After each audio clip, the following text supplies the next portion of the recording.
Okay, here we are with Stephane and Massimo for a new episode of APIM Management Hotrod. So, Stephane, how are you? Fine, Massimo, and you?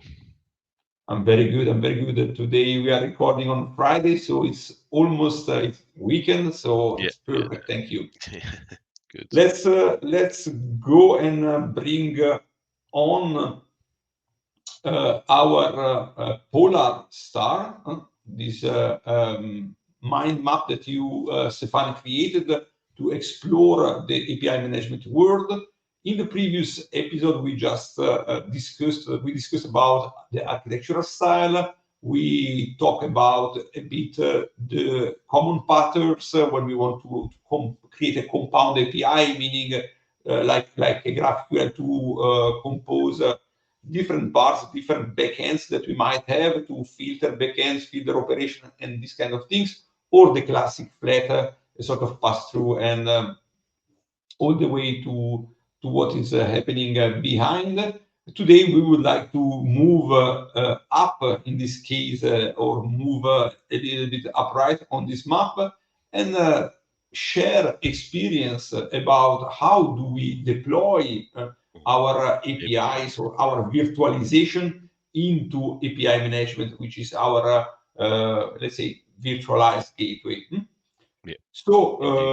Stefan, where should we start here, according to Well, you? yeah, I think you highlight actually these main deployment methods node, let's say, on the map. So basically, yeah, I think we can indeed distinguish what is imperative, what is declarative. So typically, infrastructure as code is more declarative, so meaning that about okay, the code is actually you code the infrastructure somehow, and then the imperative way is really using CLI tools like Azure CLI, PowerShell. So basically, you can typically use either of these methods. You can also even actually use them together if at some point you would fall short on one method, then sometimes the other could complement. Typically, the imperative methods then could supplement, let's say, the declarative one in case you fall short for some reason. And then, of course, the for exploration purposes, I think it's good maybe to start with the Azure portal. So, of course, I suppose every one of the people watching this video have already gone to the Azure portal, right? So everyone knows that we have, let's say, a section for API management where you can actually explore the API and so on. And you can also deploy new APIs, but that's more for sandboxing, for let's say you would typically not do that in an enterprise grade scenario, right? Because in enterprises typically they want to automate everything, so the Azure portal is not really the way to automate. But what is actually funny, I screen quite a lot of people, for different customers. What I notice is that, well, still maybe it's smaller companies, I'm not sure, but you still have a lot of people still going to the portal, right? Importing their API and then exporting the ARM template out of it, right? To then You try to know, include that in the pipelines. that's what I was thinking while you were explaining these three approaches, and exactly what. So in my case, let's look at experience with API management. Years ago, the infrastructure as a code stack was less mature than now. So a lot of years ago, let's say that imperative it was used. I mean, we were using a little bit. I mean, for sure, more than today. I don't want to say a lot of time, most of the time, but way more than today. So these days, it's almost every time infrastructure is code in Yep, my case with yep, Bicep. But as you were saying, that Azure Portal a lot of time is used as development tool. yeah, yeah, So yeah.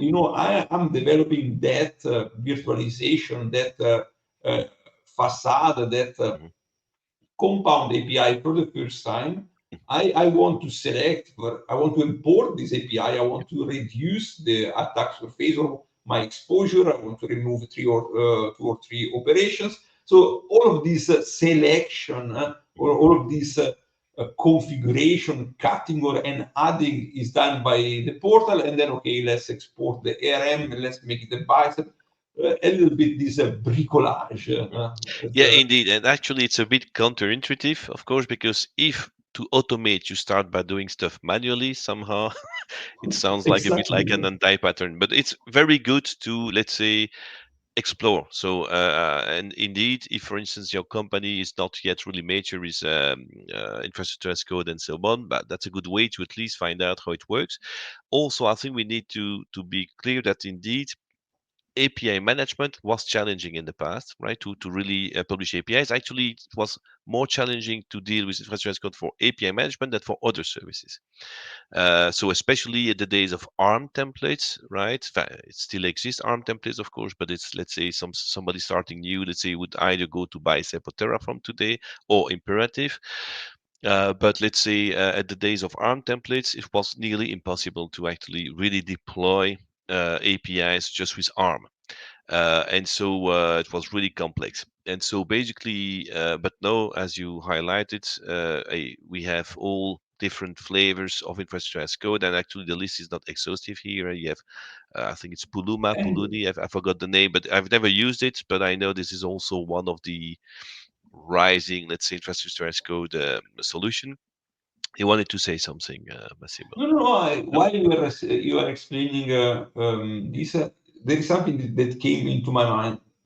For example, when you have last week, in the last episode, we discussed about flat, here flat APIs, Yeah, this kind of pattern. If you go here, we saw, okay, we can have layered with the classic yeah, MuleSoft approach, but also a lot of time we saw flat, yeah, if you want to call it pass-through yeah, kind of APIs.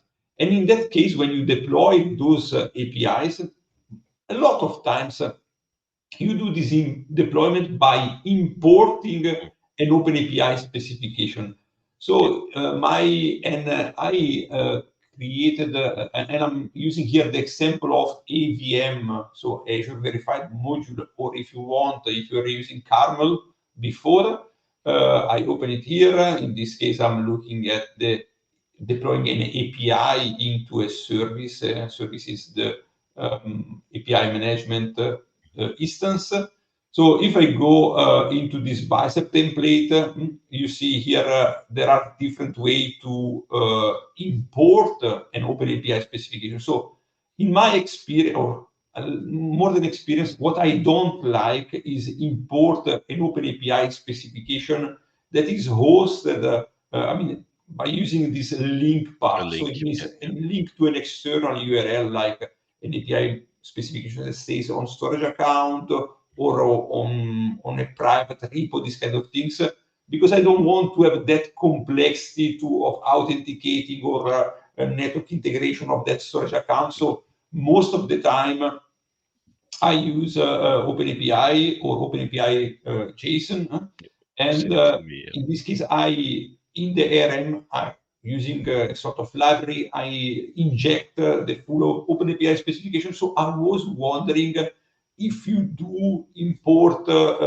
if you deploy APIs by importing it, and which kind of technique you are Yeah. using. That was I'm something. also importing it, and actually, so because I find it the easiest way indeed, and so that's also a self-sufficient way somehow. You don't need indeed any connectivity to a storage account or what else or whatever.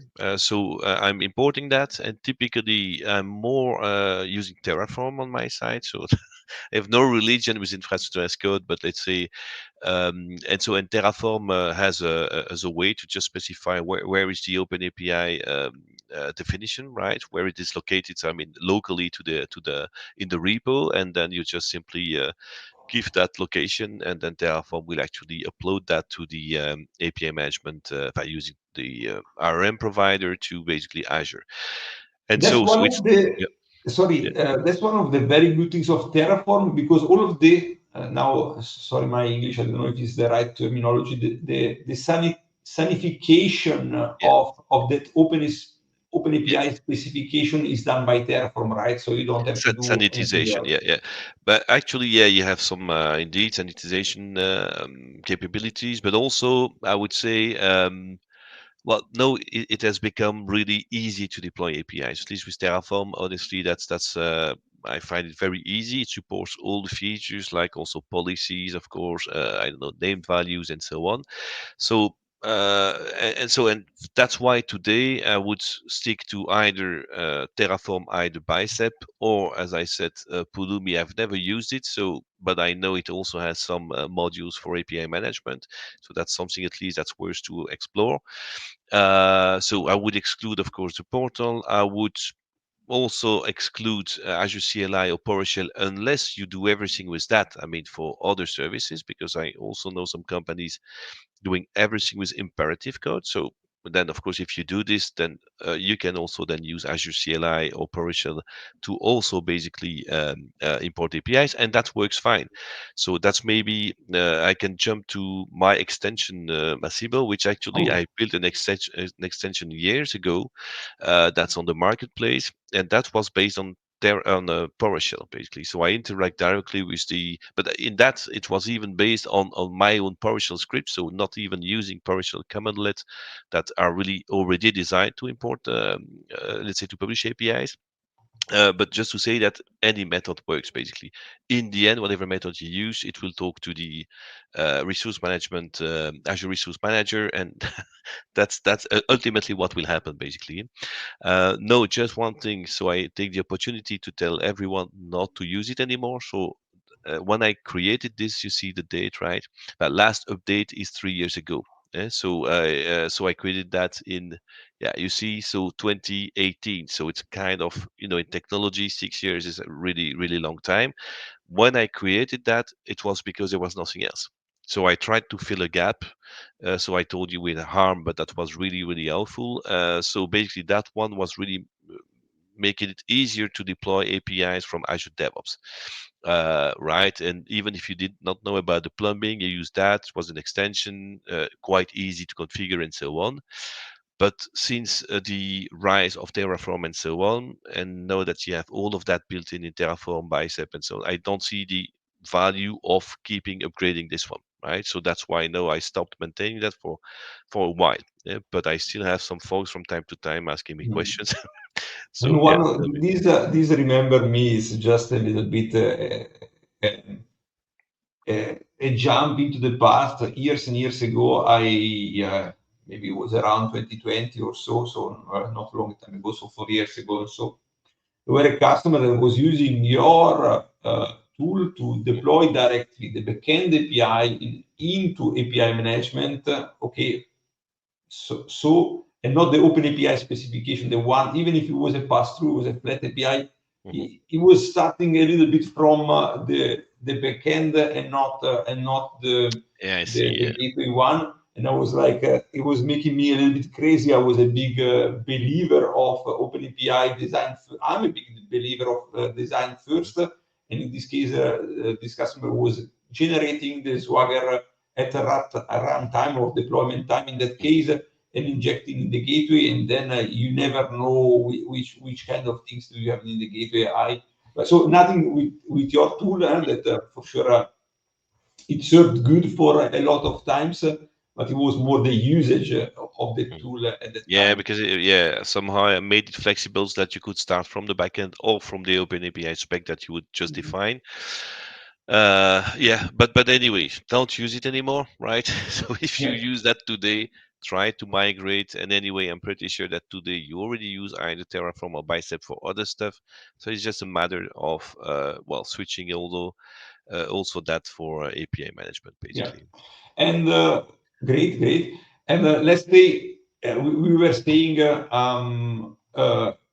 infrastructure as code. So all of these, most of the time, this Terraform, those bicep things are committed in a Git repository, and then from there we start our classic CI/CD and so on. But there is also another approach, let's Yeah. say, pushed by Microsoft sometimes ago. This is a sort of toolkit, if you want to call it like this API Ops kind of implementation.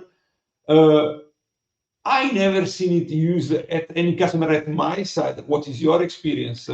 Yeah, actually, I saw it used only once, right? And it was already in use before I started working for that customer. So definitely we can say it's at least used by one customer, but I guess it's used by more, of course. Yeah. But indeed, so the thing is that API ops, and I would say everything that is like ops, ML ops, API ops, and GitOps in general, I think that's really a game changer.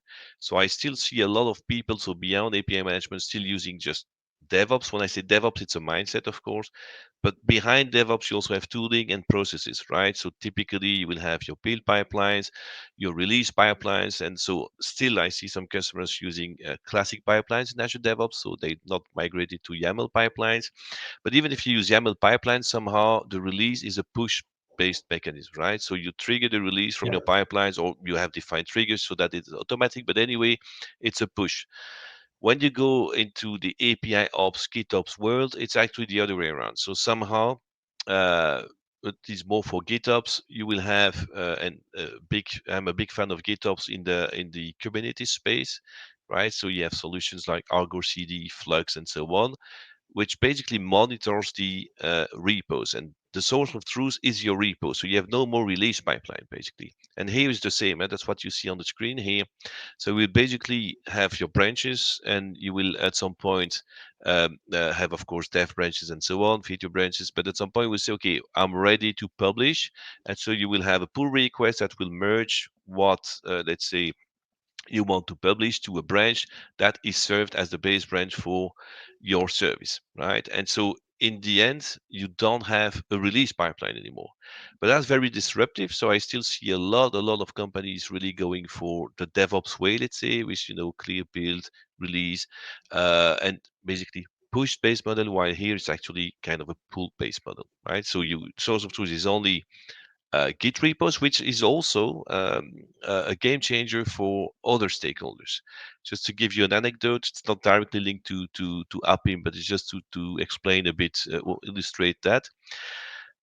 So I had customers using Kubernetes in DevOps mode, right? And then they started to switch in GitOps mode. And then project managers were lost, because actually project managers, who are of course not technical, were actually quite used to see release pipelines if it was green, red, in Azure DevOps.